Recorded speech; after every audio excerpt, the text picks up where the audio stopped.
Sword of Coming, episode 246. Untuk melihat video selengkapnya, sahabat bisa kunjungi playlist yang telah Sabta Novel sediakan. Yuk mari, kita berimajinasi bersama dan masuk ke alur ceritanya.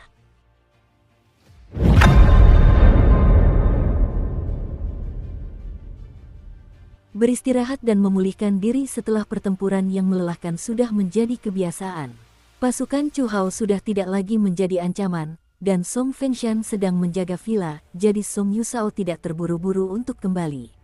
Sebaliknya, ia akan menunggu Chu Hao sadar kembali agar bisa menanyakan beberapa hal kepadanya. Setelah seorang seniman bela diri murni mencapai basis kultivasi tertentu, periode istirahat akan menjadi satu-satunya yang dibutuhkan untuk kembali ke kondisi puncaknya, asalkan mereka tidak mengalami cedera serius. Durasi periode ini bervariasi dari orang ke orang. Bagi mereka yang berada di tingkat dewa bela diri, yang sesungguhnya, yaitu tingkat tubuh Vajra, tingkat formasi sayap, dan tingkat puncak gunung, konon mereka dapat menyelesaikan satu siklus pernapasan dalam sekejap mata, melakukannya dengan kecepatan dan efisiensi yang nyaris instan, sehingga tak ada kelemahan yang bisa dieksploitasi. Jika Song Yusao berada di salah satu dari tiga tingkatan itu, maka rencana Dewa Pedang Bambu Hijau untuk menunggunya mengembuskan napas sebelum menyerang mustahil terlaksana. Karena itulah, selalu ada pepatah di wilayah tengah benua Vial Harta Karun Timur bahwa Dewa Bela Diri selalu berada di puncaknya hingga saat mereka menemui ajal. Akan tetapi, Song Yusao hanya mendengar cerita tentang apa yang disebut tingkat Dewa Bela Diri, dan sementara Chen Pingan lebih mengenal tingkatan tersebut, bahkan dia sendiri tidak tahu lebih banyak tentangnya. Tepat pada saat ini, Song Yusao menyadari bahwa Chen Pingan tampak kurang sehat. Secara teori, setelah seorang seniman bela diri meninggalkan medan perang, kondisinya seharusnya sudah mulai pulih, tetapi Chen Pingan masih terlihat sangat lelah. Dengan mengingat hal itu, Song Yusao berhenti dan bertanya, "Jujur saja, apakah kamu mengalami luka dalam?" Sebelum menjawab pertanyaan, Chen Pingan melirik Chu Hao terlebih dahulu. Napasnya lambat dan teratur, dan sepertinya belum bangun, tetapi Chen Pingan tidak tertipu. Dulu, saat ia menjelajahi pegunungan dan hutan belantara bersama Liu Xianyang di masa mudanya, ia sering menangkap ular, dan yang perlu ia lakukan hanyalah menggoyang-goyangkan ular itu sedikit untuk melemaskan sendi-sendinya. Ia melakukan hal yang sama dengan Chu Hao, membuatnya pingsan lagi hanya dengan jentikan pergelangan tangannya. Chu Hao merasa ia telah berpura-pura sempurna, dan ia pun melolong pilu dalam hati saat ia kembali kehilangan kesadaran.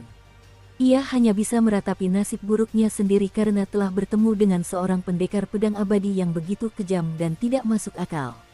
Baru setelah Chu Hao pingsan lagi, Chen Pingan menjelaskan kepada Song Yusao, "Aku bukan pendekar pedang, jadi mengendalikan dua pedang terbang itu sangat membebani pikiranku.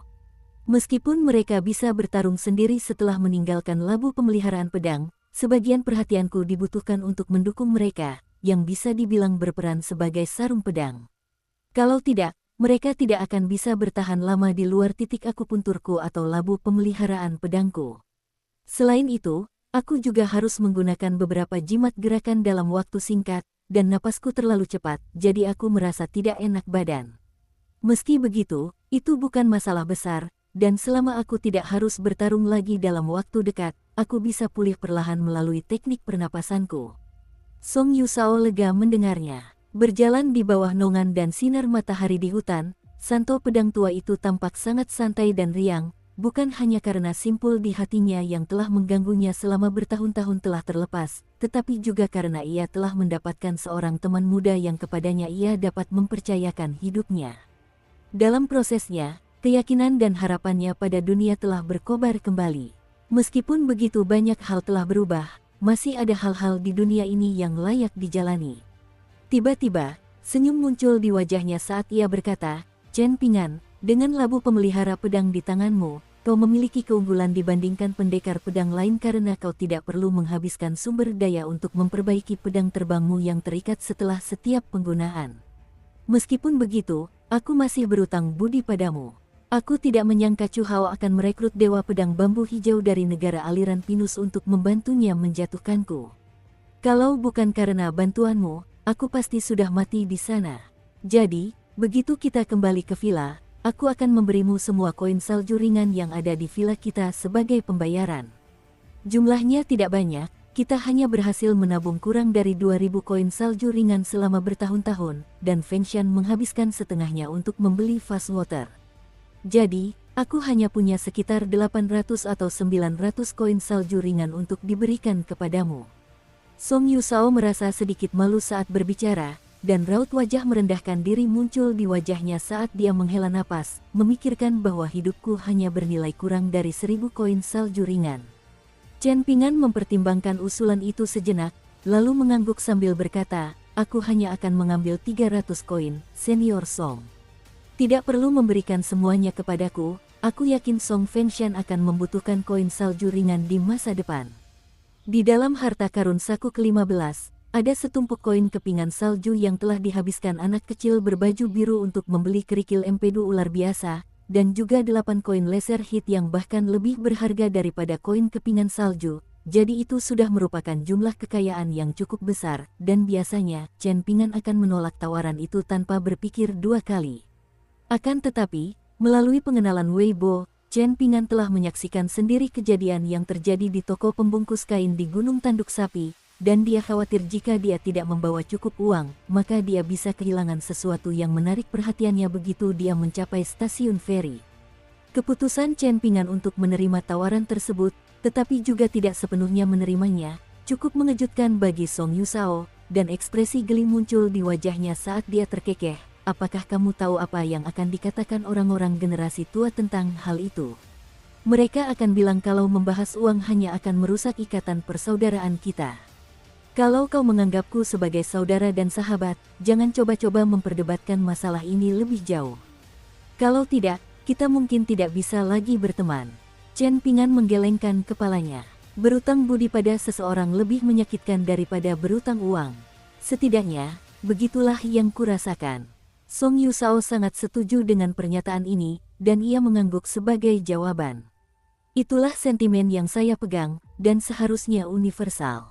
Angin sepoi-sepoi bertiup melewati hutan, menyebabkan dedaunan dan ranting berdesir dengan keras. Song Yusao mengkhawatirkan kondisi Chen Ping'an, jadi ia tidak berjalan cepat. Selain itu, ia merasa cukup rileks karena telah mencapai tujuannya untuk menangkap Chu Hao, jadi ia ingin menikmati pemandangan yang lewat. Saat melakukannya, ia meminta Chen Ping'an untuk tidak membuat Chu Hao pingsan lagi saat ia bangun nanti karena ia memiliki beberapa pertanyaan untuk sang jenderal. Chen Ping'an tentu saja menyetujui permintaan ini. Setelah mengetahui perkiraan tingkat kultivasi Chu Hao, Chen Ping'an tahu bahwa sang jenderal bukanlah ancaman baginya. Dia tidak ingin harus menggendong Chu Hao di punggungnya, tetapi juga agak merepotkan jika harus menyeretnya terus-menerus dengan memegang tengkuknya. Jadi akhirnya, dia memutuskan untuk menyeret Chu Hao dengan satu kaki, seperti seorang petugas kebersihan tua yang menyeret sapu. Dewa Pedang Bambu Hijau tidak khawatir Song Yusao dan Chen Ping'an akan mengejarnya, dan ia kembali ke kota melalui jalan resmi dengan langkah santai. Tiba-tiba, ia mengalihkan pandangannya ke hutan di kejauhan, dan berhenti sejenak sebelum meraih sebatang bambu yang diikatkan di pinggangnya. Seorang kenalannya perlahan muncul dari hutan. Sosok itu adalah seorang pria tua berwajah sangat bersudut, membuatnya tampak agak mengancam. Pedang yang diikatkan di pinggangnya berada dalam sarung yang terbungkus benang hijau dari bahan yang tidak diketahui, dan jauh lebih panjang daripada pedang panjang rata-rata, sehingga sangat menarik perhatian. Sang Dewa Pedang Bambu Hijau melangkah keluar dari jalan resmi dan berjalan menuju pendekar pedang tua dari bangsa Elem kuno, yang pernah ditemuinya beberapa kali di masa lalu, dan keduanya berhenti bersamaan pada jarak sekitar 20 meter dari satu sama lain. Sudah sekitar 5 atau 6 tahun sejak terakhir kali kita berpisah di sungai itu, benar kan, Sulang? Tanya pendekar pedang tua itu sambil tersenyum. Apa maumu, Lin Gusan? Kalau ada yang ingin kau katakan, cepatlah. Suasana hatiku sedang tidak baik sekarang, kata Dewa Pedang Bambu Hijau dengan suara dingin. Pendekar tua itu tidak terganggu oleh sikap bermusuhan Sulang, dan langsung ke intinya, mengungkapkan, saya dipercayakan oleh guru kekaisaran untuk mencegat dan membunuh Chen Ping'an. Saya pernah berhadapan dengannya dalam pertempuran di masa lalu, dan dia membunuh wanita kalajengking dan seorang pemurniki yang merupakan tetua tamu kekaisaran. Saat ini, hanya aku dan pemilik pagoda pembelian kasus yang tersisa, tetapi kami belum mau menyerah begitu saja. Aku yakin Song Yusao dan Chen Pingan pasti sudah agak kelelahan karena pertempuran yang baru saja terjadi, dan aku berpikir mungkin kita bisa bergabung untuk memburu mereka berdua. Jika kita berhasil, kau boleh melakukan apapun yang kau mau dengan Song Yusao, sementara kita membawa pagoda pembelian kasus kembali ke negeri Elem kuno. Sulang melirik hutan di kejauhan, lalu bertanya, bisakah kita sampai tepat waktu? Seberapa besar peluang kita untuk berhasil? Pemilik pagoda pembelian kasus ahli dalam pembunuhan, dan dia akan menyerang lebih dulu, mengganggu Song Yusao dan Chen Pingan untuk memperlambat mereka. Mengenai peluang keberhasilan kita, itu bukan sesuatu yang bisa kukatakan dengan pasti. Bahkan jika kita bertiga bergabung, aku tidak bisa mengatakan dengan yakin berapa banyak dari kita yang akan bertahan sampai akhir. Jika kau mencoba menenangkanku dengan mengatakan bahwa kita punya peluang besar, maka aku pasti langsung menolaknya, kata Sulang sambil tersenyum. Apakah itu berarti kamu setuju? Tanya Lin Gusan. Sulang mengangguk. Kau pergi dan bantu pemilik pagoda pembelian kasus. Aku akan segera kembali untuk menemui wakil Chu Hao dan kedua tetua tamu penyulingki dari negara sisir air. Selama kalian berdua bisa menunda Song Yusao dan Chen Pingan, aku bisa memastikan peluang keberhasilan kita akan lebih besar. Lin Gusan sedikit ragu untuk menerima pengaturan ini. Sulang tersenyum sambil berkata, kita hanya memutuskan untuk bekerja sama secara spontan, jadi aku mengerti kau tidak sepenuhnya percaya padaku. Namun, aku yakin kau mengerti betapa besar godaan bagi seorang pendekar pedang dari Pine Stream Nation sepertiku untuk bisa secara pribadi mengklaim kepala santo pedang tua dari Water Combination. Senyum dingin muncul di wajah Lin Gusan saat ia mencibir, apa kau berencana untuk merebut kepala jagoan pedang bangsa Elem kuno juga saat kau melakukannya? Bukankah ideal jika kau bisa berkuasa sebagai satu-satunya kekuatan dominan di antara semua pendekar pedang di seluruh wilayah? Sulang menjepit sehelai rambut yang terurai di antara dua jarinya sambil mengetuk-ngetuk bambu hijau yang diikatkan di pinggangnya dengan jari tangannya yang lain. Lalu dengan acuh tak acuh ia berkata, jujur saja, aku tidak pernah menganggapmu sebagai ancaman. Mata Lin Gusan sedikit menyipit. Dasar anak kecil yang kurang ajar. Kebenaran seringkali pahit dan sulit diterima, jawab Sulang sambil mengangkat bahu acuh tak acuh. Lin Gusan terdiam sejenak, lalu berkata, bagaimanapun juga, Song Yusao dan Chen Pingan adalah musuh bersama kita, jadi pemilik pagoda pembelian kasus dan aku akan menunggu bala bantuanmu. Jika kau gagal menindaklanjutinya, aku tidak berani mengatakan apakah pemilik pagoda pembelian kasus akan datang kepadamu untuk membalas dendam, tetapi aku, salah satunya, pasti akan menuntut penjelasan dari keluarga kekaisaran Pine Stream Nation-mu. Sulang hanya mengulurkan tangan ke depan sebagai jawaban, memberi isyarat agar Lin Gusan berjalan duluan. Dengan itu, Lin Gusan pergi, sementara Sulang kembali ke jalan dinas. Di tengah jalan, Sulang tiba-tiba terhenti ketika melihat seorang wanita muda cantik mengenakan gaun kuning dan merah muda, berdiri di tengah jalan bagaikan bidadari yang tak bernoda. Sulang perlahan melanjutkan perjalanan, sementara perempuan muda itu mengeluarkan sepucuk surat rahasia dari lengan bajunya. Surat itu dibungkus dengan segel lilin merah, sebuah tindakan pencegahan yang diambil oleh pengirim agar orang yang bertugas mengantar surat tidak membukanya. Wanita muda itu tersenyum sambil berkata, Song Fengshan memintaku untuk menyampaikan surat ini kepadamu. Dia bilang ada proposal di dalam surat ini, dan jika kamu setuju, cukup anggukkan saja. Song Fengshan berjanji bahwa kamu akan menjadi satu-satunya pendekar pedang abadi selama 60 tahun ke depan di sekitar selusin negara di wilayah ini, dan bahwa posisimu tidak akan tertantang selama masa itu. Setelah merenung sejenak, Sulang mengeluarkan sepasang sarung tangan sutra putih dari lengan bajunya, lalu memakainya sambil memberi isyarat kepada wanita muda itu dan berkata, lemparkan surat itu kepadaku. Wanita muda itu tak lain adalah mama dari kuil kuno, salah satu dari 4 roh jahat, dan dia telah meninggalkan villa air pedang untuk mengawasi Song Yusao jika terjadi kecelakaan yang tidak terduga, tetapi tugas yang lebih penting yang diberikan kepadanya adalah untuk secara pribadi mengantarkan surat ini kepada Sulang. Ternyata, Dewa Pedang Bambu Hijau yang sangat terkenal itu memiliki darah kekaisaran di nadinya, tetapi garis keturunannya tidak terlalu murni, jadi dia tidak memiliki peluang untuk menjadi pewaris kaisar negara Pine Stream. Sulang dengan hati-hati membuka segel lilin, lalu membuka amplopnya. Setelah membaca sekilas isi surat itu, senyum tipis tersungging di wajahnya. Dengan jentikan tangan, ia merobek surat rahasia itu hingga hancur berkeping-keping, lalu melepas sarung tangannya dan menyimpannya kembali di balik lengan bajunya. Ia mengangguk dan berkata, "Kau bisa pergi melapor ke Song Fengshan sekarang. Aku bisa melihat bahwa Sweetwater Villa sangat tulus, dan aku dengan senang hati akan membalas ketulusan ini. Sampaikan pada Song Fengshan bahwa dia akan segera menerima kabar baik tentang Santo Pedang Tua itu, dan aku harap dia bisa menepati janji yang dia buat dalam surat ini." Wanita muda itu segera membungkukkan badannya dengan anggun, lalu tersenyum dan berkata, "Song Fengshan mungkin agak dingin dan tidak ramah, tetapi dia tetaplah seorang pria yang sangat dapat diandalkan dan dapat dipercaya, dan dia bahkan lebih berpengalaman dan penuh perhitungan daripada setan tua seperti kita yang telah hidup selama berabad-abad. Karena itu, kau bisa tenang dan percaya padanya. Dalam waktu dekat, kau akan menjadi penguasa dunia kultivasi yang tak terbantahkan di sekitar selusin negara di wilayah ini, dan itu akan menjadi posisi yang tak kalah bergengsi daripada kaisar negara manapun." "Saya tentu berharap begitu," jawab Sulang sambil tersenyum. "Kalau kau butuh seseorang untuk menghangatkan tempat tidurmu, kirim saja pesan kepadaku, dan aku akan siap melayanimu kapanpun kau mau," kata wanita muda itu sambil menatap Sulang dengan tatapan menggoda. Setelah itu, tubuhnya hancur berkeping-keping menjadi asap yang membubung ke langit dan lenyap dengan cepat, hanya menyisakan suara tawa kecil. Sulang terus maju sambil mempertimbangkan pilihannya. Haruskah ia mengincar keuntungan jangka pendek dan mengklaim imbalan yang sebenarnya sudah ada dalam genggamannya, atau haruskah ia bergabung dengan Song Fengshan agar ia dapat diangkat ke puncak dunia kultivasi? Apakah seekor burung di tangan benar-benar lebih berharga daripada 2 burung di semak-semak di sini? Tiba-tiba, Sulang tertawa terbahak-bahak saat mengingat sebuah usulan yang agak lucu di surat rahasia itu.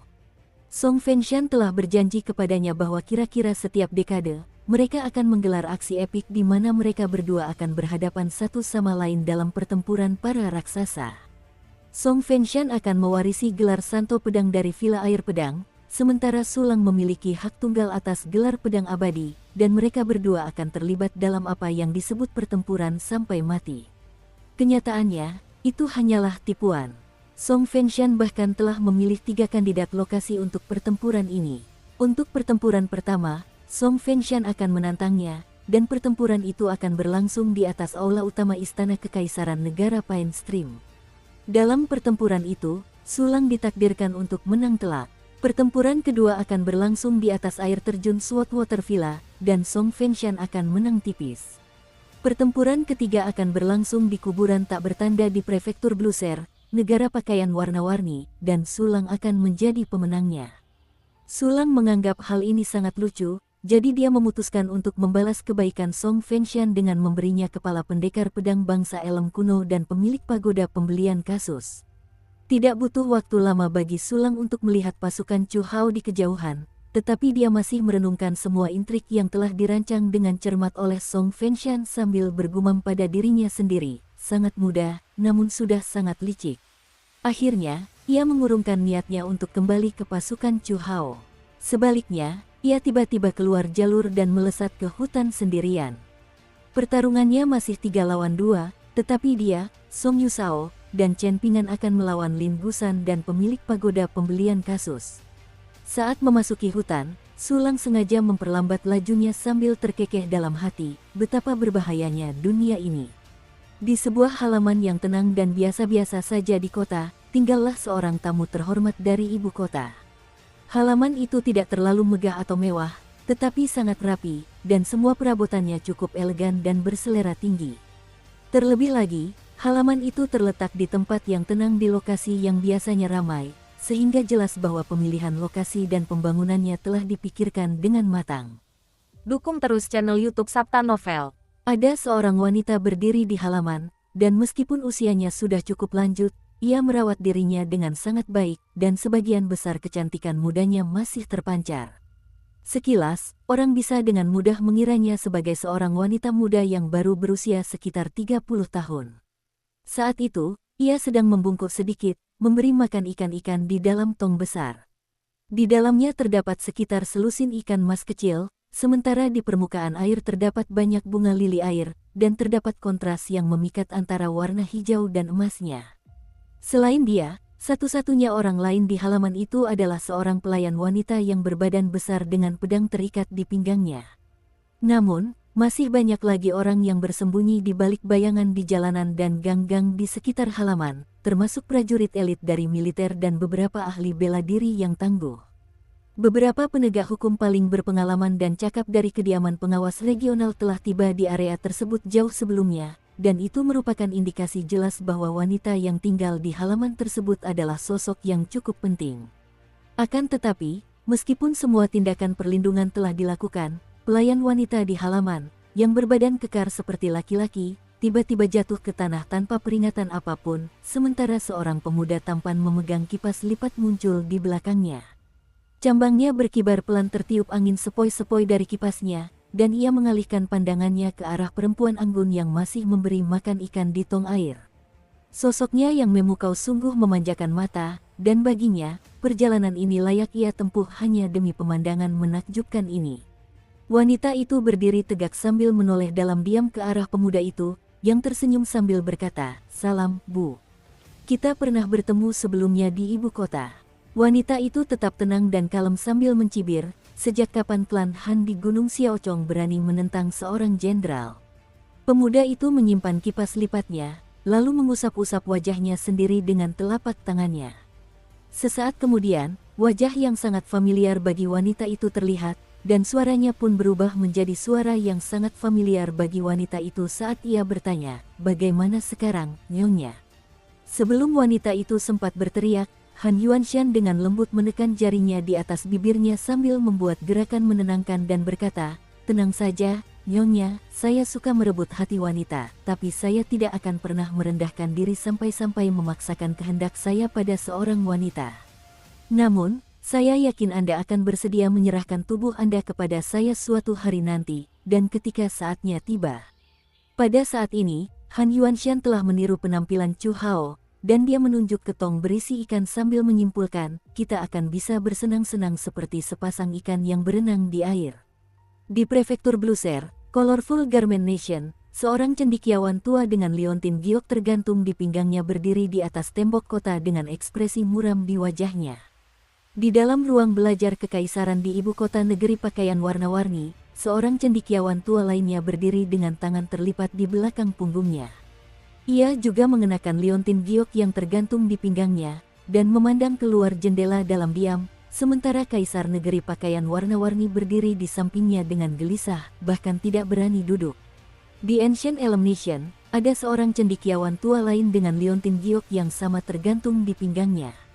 Ia sedang duduk di kereta kuda sederhana yang disewanya, dan kusirnya adalah seorang pemuda yang terus-menerus mengeluh tentang segala hal.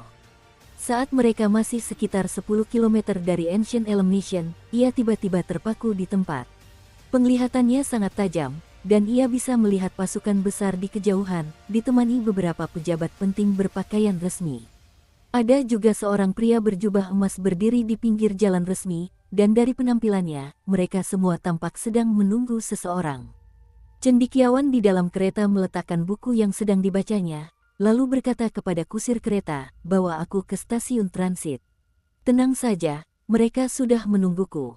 Selain uang jaminan yang diberikan kepadamu sebelumnya, hadiah yang diberikan kepadamu secara pribadi oleh Istana Kekaisaran Ancient Elm Nation akan menjadi sisa pembayaranku." Si cendekiawan mulai mengemasi rak bukunya sambil tersenyum, lalu melanjutkan, "Tidak setiap hari kita bisa pergi jalan-jalan.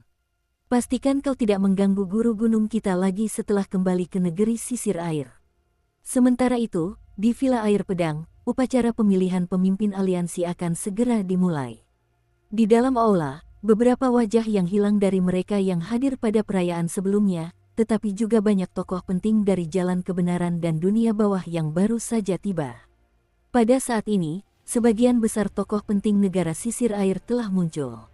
Song Fengshan berada di kursi utama, dan dia tidak menunjukkan banyak reaksi saat melihat tokoh-tokoh penting ini.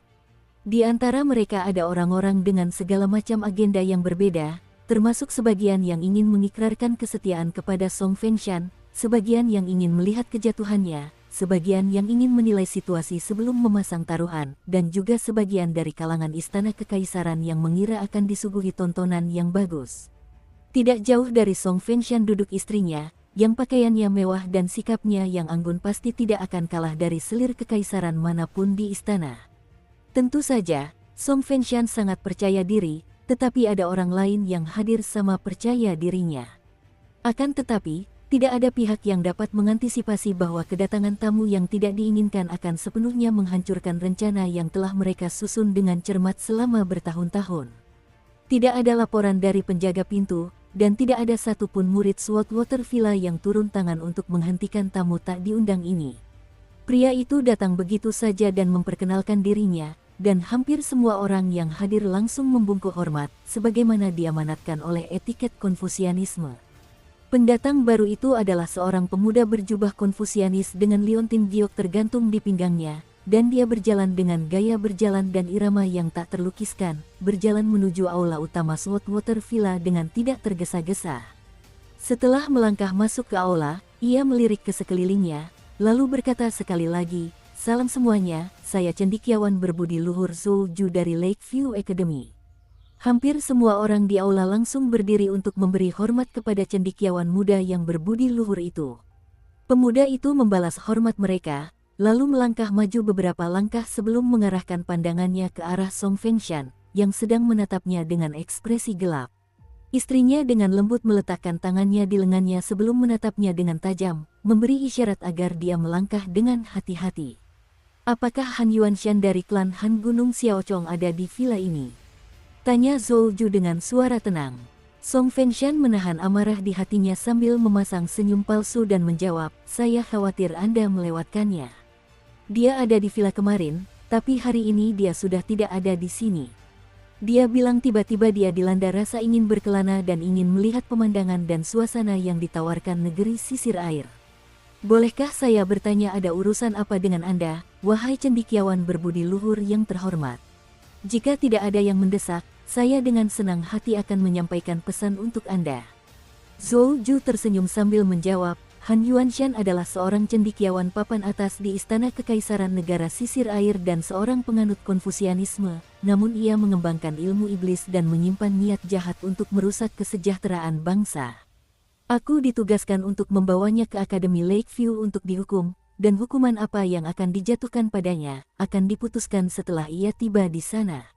Song Fengshan, ini nasihat dariku, bukan sebagai cendekiawan akademis yang berbudi luhur, melainkan sebagai Zhou Ju, belum terlambat untuk kembali. Jangan sampai kudamu jatuh dari tebing, lalu menyesali perbuatanmu saat terjatuh." Song Fengshan meletakkan sikunya di sandaran tangan kursinya, lalu meletakkan dagunya di telapak tangannya sambil memiringkan kepalanya ke samping, mengamati Zhou Ju dengan senyum geli di wajahnya. "Konon, setiap kali para cendekiawan mulia ini meninggalkan akademi untuk menjalankan tugas resmi, mereka akan selalu membawa liontin giok yang dianugerahkan oleh orang bijak akademi. Liontin giok ini mencatat pengalaman dan perilaku mereka, dan dianggap sebagai ukuran yang ditetapkan untuk meyakinkan orang lain akan integritas dan kebersihan perilaku mereka. Liontin giok adalah jimat giok paling sederhana yang dimaksudkan untuk membawa keselamatan dan kemakmuran, tetapi memiliki ukiran teks yang berbeda-beda, tergantung pada cendekiawan mulia atau berbudi luhur yang ditugaskan kepadanya. Tulisan-tulisannya selalu sangat mendalam, seringkali berisi harapan dan nasihat dari orang bijak akademi kepada para cendekiawan ini." Dalam kekasarannya yang ekstrim, Song Fengshan tidak menunjukkan niat untuk menjawab, sehingga istrinya secara alami menyela untuk meredakan situasi, berdiri dan membungkuk ke arah Zhou Ju sambil tersenyum dan berkata, "Jika Han Yuanshan benar-benar telah melakukan kejahatan keji seperti itu, maka Sweetwater Villa kami pasti akan melaksanakan tugasnya dan membantu akademi dalam menangkapnya." Zhou Ju mengalihkan pandangannya ke arah wanita itu, lalu mendengus dingin, "Kau hanya bisa berdiri di sini dan berbicara dengan begitu benar karena jembatan keabadianmu telah lama terputus. Kalau tidak, kau tidak akan berada di posisi yang jauh lebih baik daripada Han Yuanshan saat ini. Mereka yang menekuni ilmu iblis tidak punya tempat di dunia ini, dan setiap praktisi iblis yang berani mengganggu kesejahteraan bangsa akan berhadapan dengan akademi kami." Song Fengshan langsung duduk tegak sambil menatap tajam Zhou Ju. "Hormatilah istriku, Fengshan." Wanita muda itu buru-buru memanggil sambil menoleh ke arahnya dengan ekspresi mendesak, dan Song Fengshan meliriknya sebelum menghela napas dalam-dalam dan terdiam lagi. Tiba-tiba, Dou Yang, yang menyatakan diri sebagai pemimpin ortodoksi setan, meneguk anggur dalam-dalam, lalu membanting cangkirnya dengan keras ke atas meja sambil menyeringai. Zhou Ju menoleh ke Dou Yang dan berkata, "Setelah aku menyelesaikan tugas resmi yang diberikan akademi, aku akan melepas liontin giok ini dari pinggangku. Kuharap kau masih punya keberanian untuk mencibirku." Dou Yang melirik Zhou Ju dengan sinis dari sudut matanya, lalu terkekeh, "Orang lain mungkin takut pada Akademi Lakeview, dan aku juga, tapi aku tidak setakut yang lain karena aku tahu aturan akademimu. Aku tahu hambatan masuk bagi cendekiawan berbudi luhur, serta hambatan yang menghalangi mereka untuk maju melampaui status itu, dan aku tahu betapa besarnya kesenjangan antara cendekiawan berbudi luhur dan cendekiawan mulia. Jadi, kusarankan kau jangan mencoba mengintimidasiku dengan ancaman kosong. Sekalipun kau melepas liontin giokmu, aku tetap akan takut pada akademimu, dan aku tak akan berani melawanmu habis-habisan. Tapi, jika kau benar-benar melepaskan statusmu sebagai cendekiawan berbudi luhur di akademi dan menghadapiku sebagai laki-laki, maafkan aku atas ucapanku, tapi aku akan menghajarmu habis-habisan." Pernyataan Dou Yang ini sangat berani, tetapi juga cukup melegakan bagi semua yang hadir. Meskipun banyak orang saleh yang hadir sangat membencinya atas tindakannya di masa lalu, mereka tetap merasa kagum atas keberaniannya untuk bersikap begitu belak-belakan dan terus terang bahkan di hadapan seorang cendekiawan berbudi luhur dari Akademi Lakeview. Fakta bahwa bangsa Watercombing memiliki ujung tombak ortodoksi setan yang gagah berani pasti menempatkannya di atas bangsa seperti bangsa pakaian warna-warni dan bangsa elem kuno. Senyum tipis muncul di wajah Zhou Ju. Lalu ia menundukkan kepala sambil bergumam pada liontin gioknya, "Guru, dengar itu. Bagaimana aku bisa menerima penghinaan terang-terangan ini tanpa balas dendam? Saya mengerti bahwa saya harus menahan diri untuk tidak memukuli para cendekiawan berbudi luhur di akademi kita, tetapi saya tidak berada di akademi saat ini. Apakah saya masih harus bersikap begitu toleran terhadap seorang pemurni ki iblis? Saya tahu Anda pasti akan meminta saya untuk lebih toleran. Dan jika saya bisa mengendalikan emosi, maka saya akan diangkat kembali sebagai cendekiawan mulia, tetapi saya tidak bisa melakukannya." "Apa itu tadi? Apa yang Anda katakan, Guru?" "Halo, bisakah Anda mendengar saya? Sepertinya ada yang salah dengan liontin giok saya ini. Anda benar-benar harus menegur para pembuat liontin giok di akademi kami agar mereka bekerja lebih baik, Guru. Sementara itu, saya akan bicara lagi nanti. Pastikan untuk memberi saya liontin giok baru setelah saya kembali ke akademi, Guru." Dari sudut pandang orang lain, Zhou Ju seolah-olah tiba-tiba menjadi gila. Ia meraih liontin giok yang tergantung di pinggangnya dan menggoyangkannya dengan kuat, seolah-olah liontin itu bergetar sendiri. Akhirnya, ia membuat segel tangan, dan angin sepoi-sepoi bertiup ke arahnya, membentuk kepompong di sekitar liontin giok tersebut.